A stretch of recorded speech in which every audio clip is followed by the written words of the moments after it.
Fecal transplants have been proven to be the most successful way to treat the most resistant gut infections and also quickly rebalance gut health. Yet the FDA has only approved this to treat C. diff, the deadly pathogen in our gut.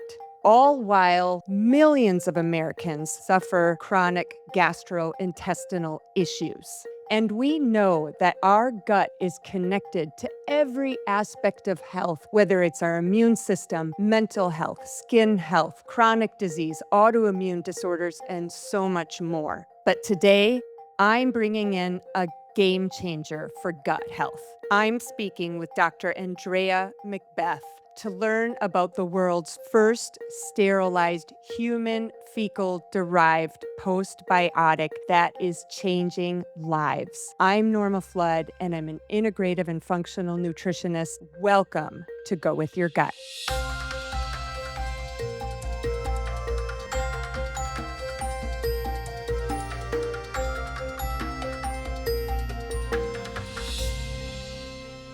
Welcome, Dr. McBeth. I'm so excited to have this discussion with you today about Thaena and their groundbreaking postbiotic. What inspired you to create a postbiotic from poop? Yeah, totally. The poop pill, the capsule. The capsule, I like it. I'm a scientist and then became a naturopath, right? And so my brain wants to understand mechanism. And I was really lucky to do early research in cell communication and how things talk to each other. Mm-hmm. When I was in school to become a naturopath and nutrition was kind of at the heart of that, I was really interested in why nutrition was so profound. We knew it was profound and you can look back since the beginning of time, but the microbiome science was really kind of coming online at that time.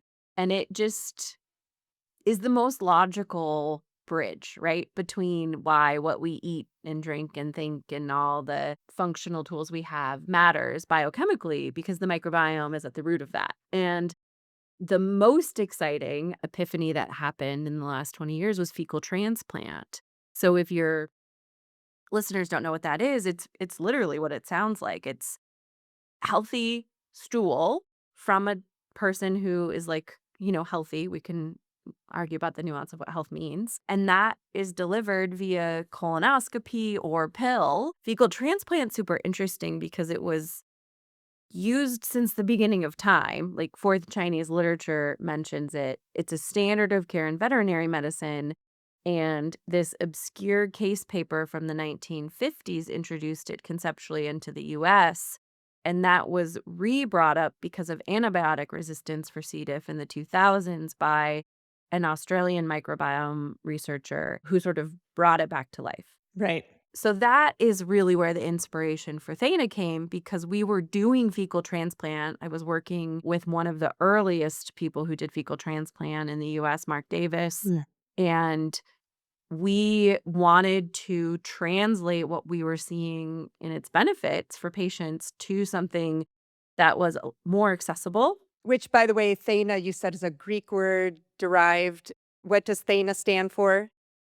It's the Greek goddess of death and rebirth, but it's a sterilized version of donor stool that's been processed and adjusted with pH and mixed with citric acid, and it is distinctly an extract of the postbiotics, right, from stool. Right. So we autoclaved it and brought it to market as a dietary supplement with a focus on the small molecules. So autoclaving is a heat kill process. It's like what we do to surgical equipment sterilized. It's like a pressure cooker. And so what that does is it kills all the live bacteria, but what is still there is these communication molecules. So that's kind of where it came back full circle to my early research in how cancer cells talk to each other. Bacteria talk to each other and us in a similar kind of language of small molecule chemistry. Right. Because, stepping back to fecal transplants, like you said, the FDA has really only approved treatment for C. diff because it's such a life-threatening pathogen. It's difficult to treat some types of gut dysbiosis or gut imbalances that have really debilitating side effects on quality of life, like IBS or disease like ulcerative colitis, and even simple things like SIBO or chronic constipation. And so when we hear that fecal transplants, they have that potential to literally change the environment of your gut very quickly, right? Yeah. What are some of these postbiotics that you especially have noted in your products that are beneficial? Yeah, it's super interesting. Again, I think of them as communication molecules that bacteria make that knock down infections or support their neighbors. They're creating an environment to support their health and metabolic state. Part of the reason we now think fecal transplant works is because of these small molecules. And so that's not the only reason. There's theories about phage, and phage are just viruses that are specific to bacteria, and then also some component of reintroducing bacterial species that didn't exist and replacing some extinction of keystones. But these small molecules or postbiotics that are maintained in our product are turning out to be interesting and important. Right.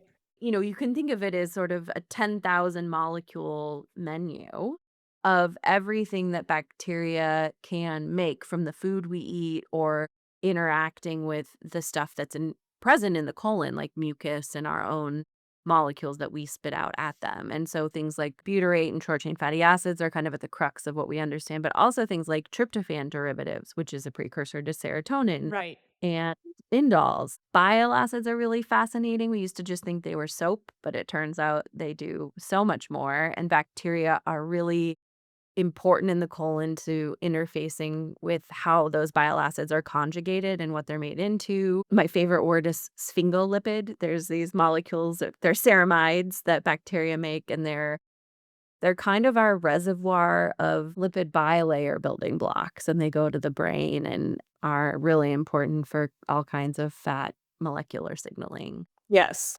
They're all molecules that interface with our immune system, our neuro cells and neuroendocrine system, and then also our metabolic system. We're in the infancy of understanding it for sure. And I think fermented foods too. And that's one thing I was going to unpack is that difference between, let's say, the postbiotic you might get from the fecal matter versus fermented food, because that's what we get from fermented food as well. We're getting those prebiotics, probiotics, plus we're getting the postbiotics, those things that they produce. So it really helps to support the environment of our gut.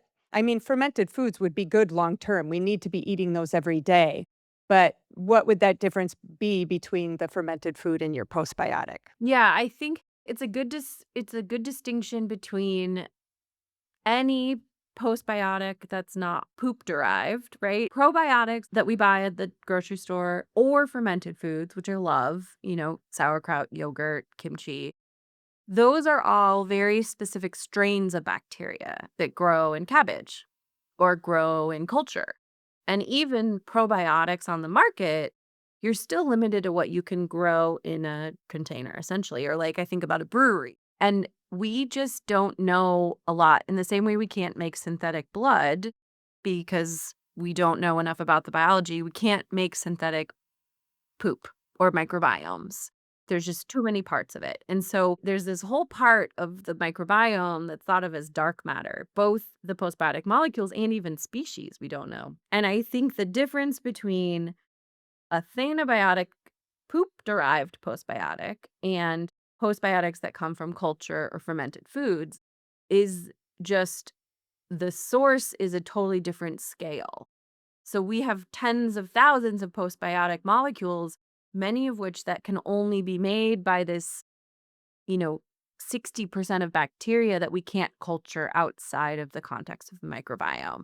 You have postbiotics from 10,000 different molecules in a feces sample versus only a couple strains might be in your fermented food, but it's still beneficial. So they both have tons of value and are really important. And you're not going to get 2-3 grams of butyrate from our product. You're going to get microgram or nanograms, but you're going to get it in mixture with valerate and acetate and propionate and a bunch of other small molecules that you can't get anywhere else.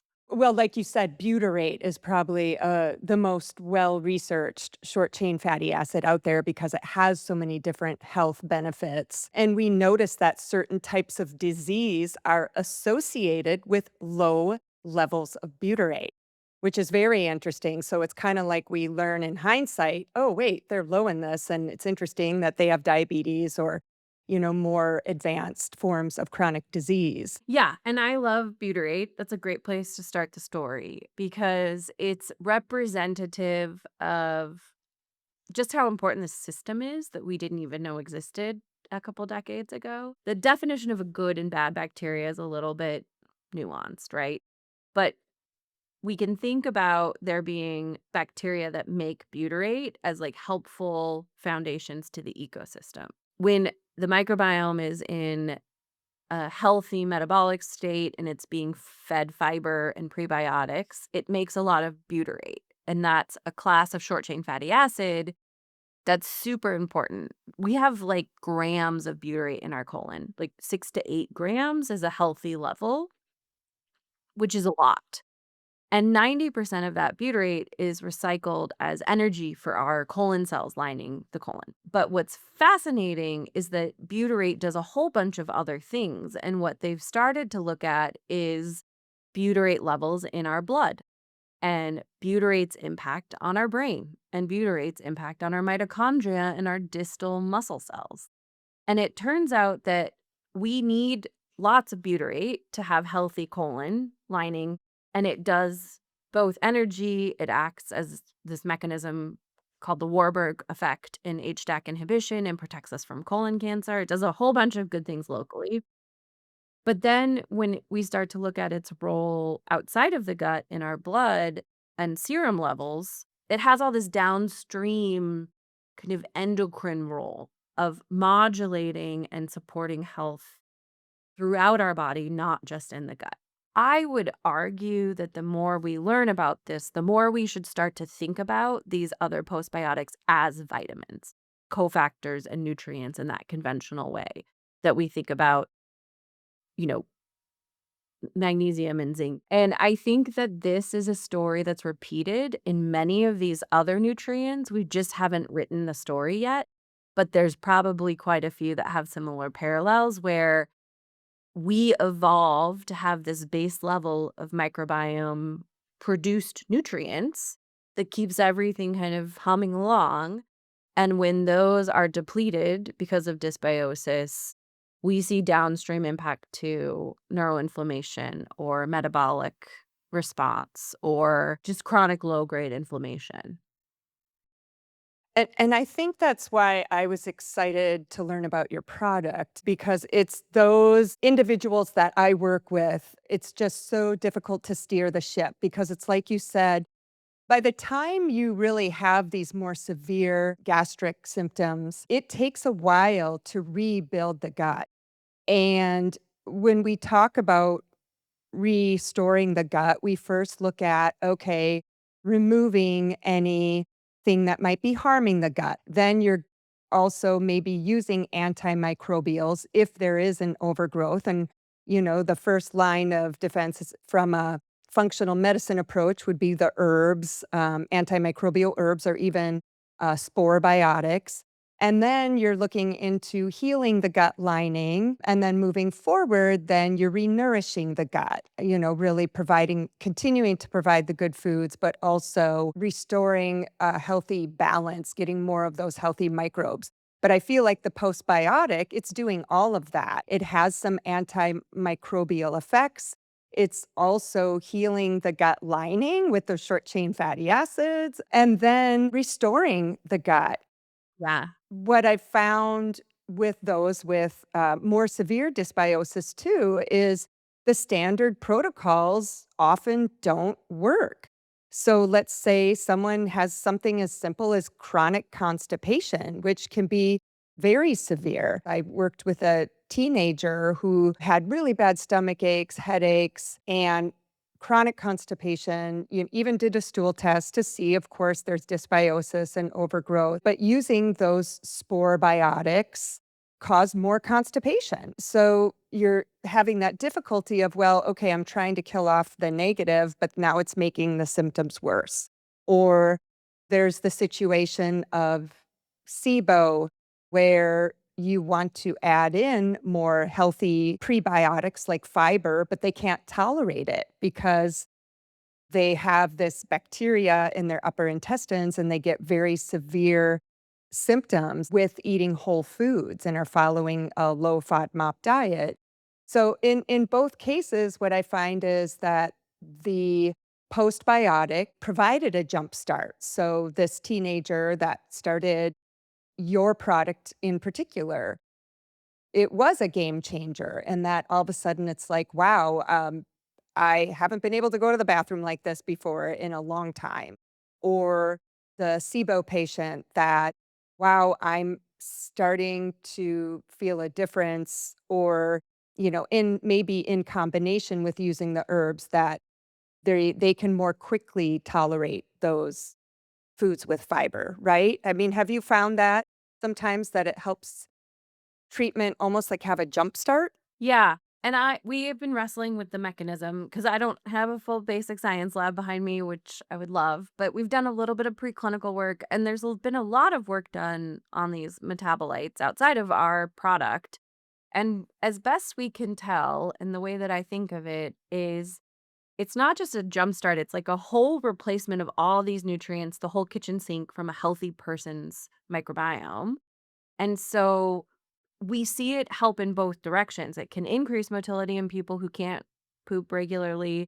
And it does seem to really help people who are having diarrhea or pooping, loose stool, both sides of that spectrum and bloating in between. And the best we can tell is that it's that nutrient replacement for the things that they're not able to make because their microbiome is either the good guys can't make the butyrate or they can't make all that mixture of nutrients, and they need that jump start, but then they can start to repair or regenerate their ecosystem on their own. And it's a good adjunct in that way to other protocols for, whatever people have going on. The other place I think is a good example is we have some people who've had their colon removed, and then they take this product almost like a replacement nutrient, and it really seems to help them with kind of the whole system all the way from brain fog and energy to not having too many bowel movements. If we think about the gut and a healthy microbiome as this reservoir of nutrients, but you can't make those nutrients because it's been knocked down for a prolonged period of time, this is a way to get that going so you can start that rebuild process or adjust or whatever you need to knock down or help grow back. Right. So for some people, it might be something they do for, I think you were saying like maybe 2 to 3 months to help them reestablish a balanced gut microbiome. And then from there, really, following a whole foods diet and all those lifestyle factors that go along with supporting the gut. But they can always come back to it, of course, if they get derailed, which life can derail us sometimes, especially for those individuals that may be more vulnerable to some of those things like ulcerative colitis. It doesn't necessarily go away. You have periods of remission, right? Yeah. But it's interesting that you say how some people will use it almost like for a lifetime, because obviously, if you lose part of your colon, you never will have the space in your gut that you need for a plentiful kingdom to take care of your body, whereas this postbiotic provides that extra edge that they need. Yeah, and it's just like a good tool if you don't really tolerate cheese and you want to eat pizza. It's a nice multivitamin from a healthy person's microbiome to sort of stopgap you wherever that dysbiosis is happening. So if I'm traveling, Right.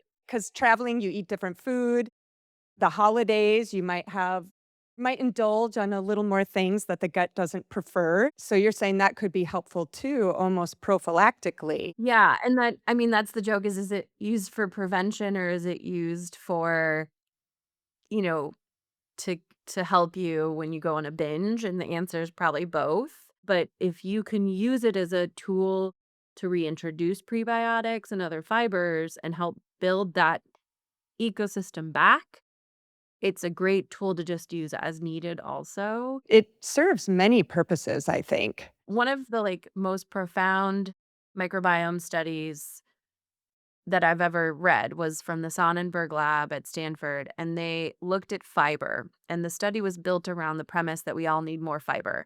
But what they actually found is that there was a nuance where if people came in with a low microbiome diversity versus a high microbiome diversity, their response to fiber was either pro or anti-inflammatory.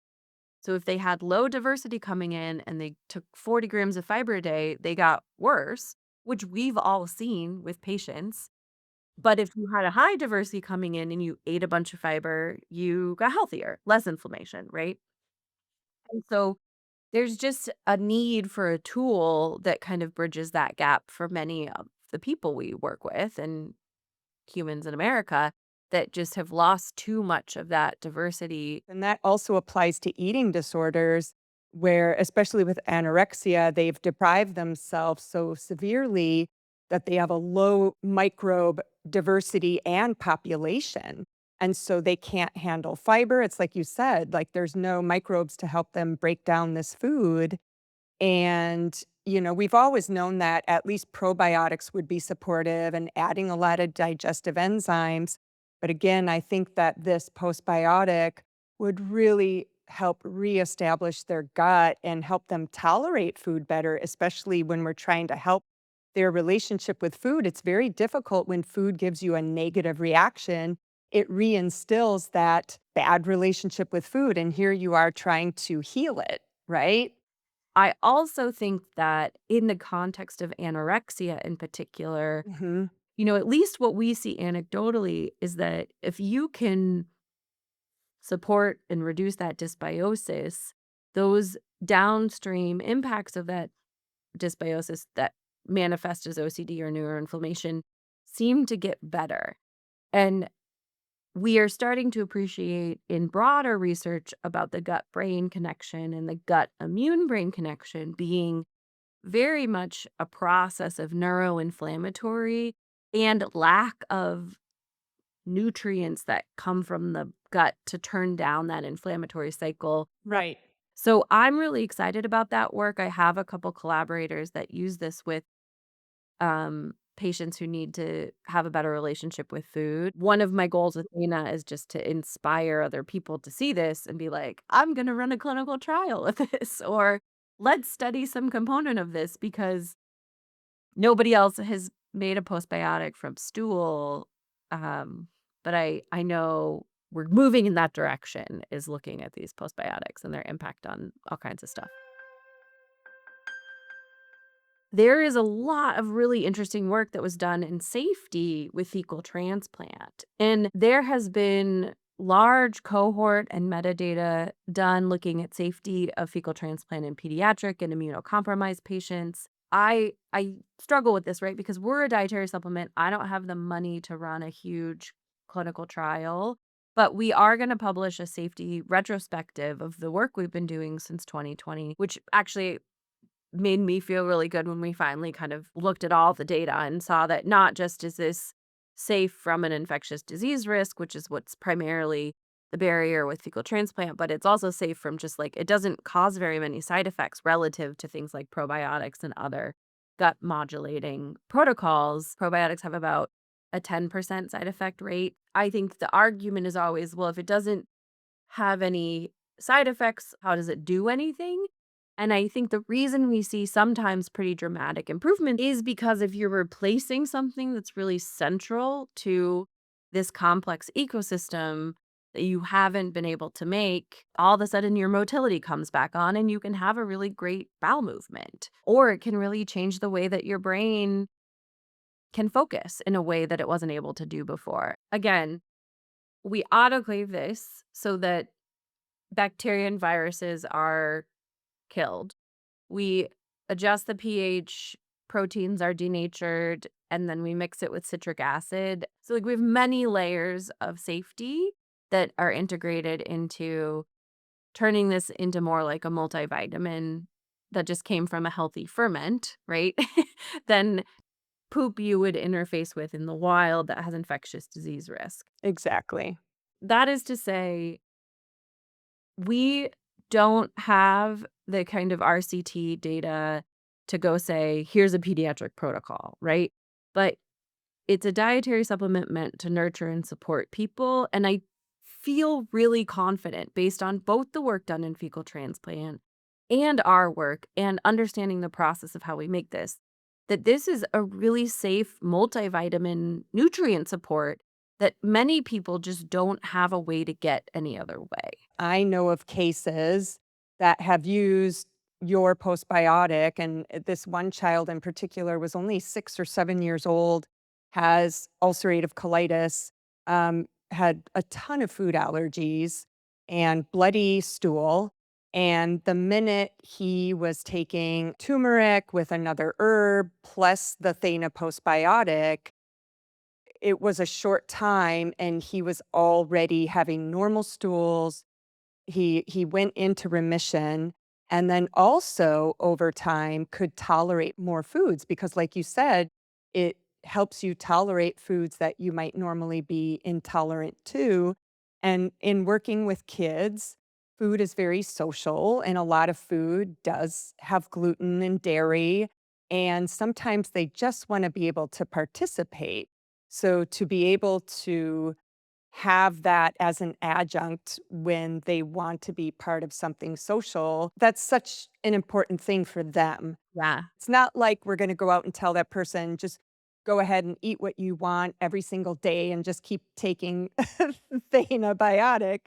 It's more for those special occasions, right? Where you want that added support.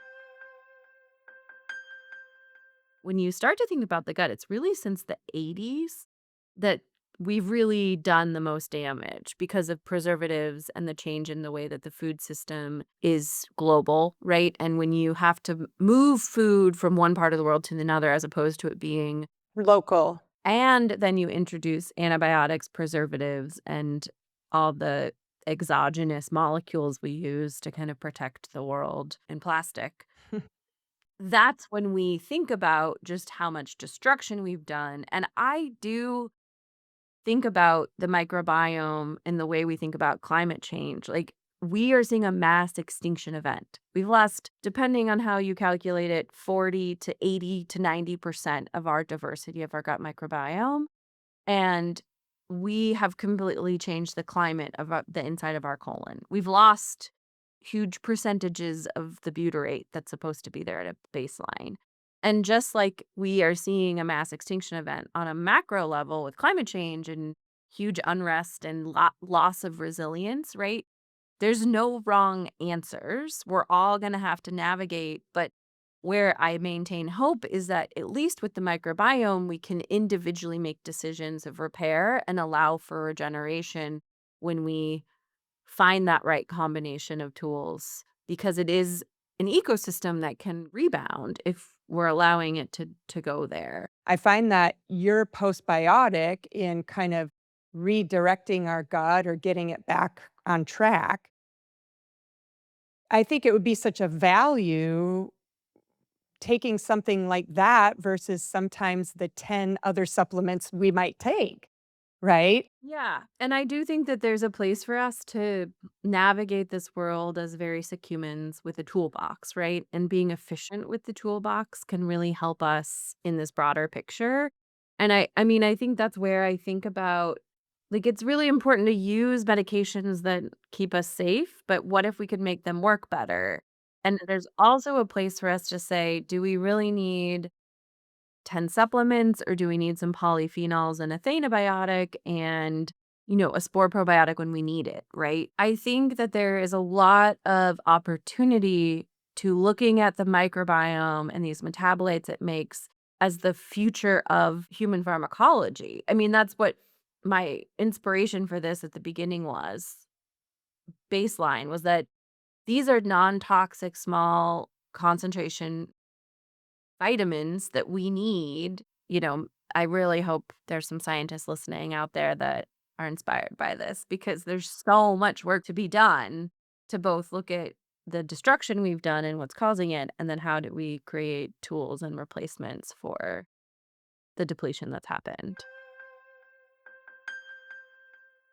There's so much we could continue to talk about today. I could go on and on. I love our conversation and just, oh my gosh, this is truly groundbreaking.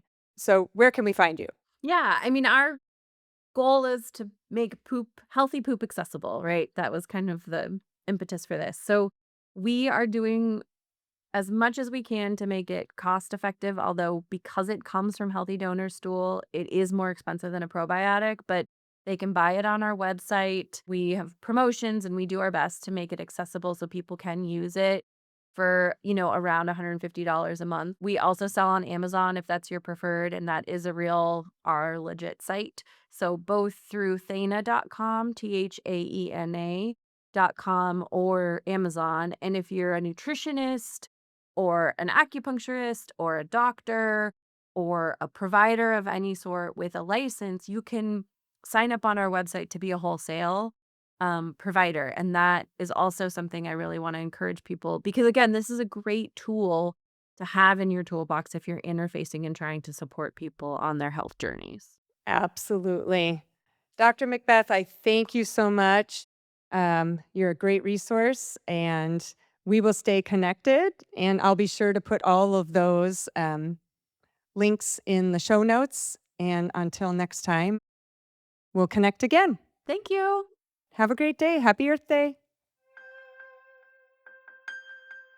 Wow, I think this conversation opened us up to the power of poop and postbiotics. Even if you're not looking for a jumpstart with a postbiotic, it emphasizes the importance of getting in those prebiotics, those plant foods on a daily basis, as well as those fermented foods to increase the postbiotics in your gut, because that is how you're going to influence every aspect of your health. I'd love to hear your thoughts about our discussion today.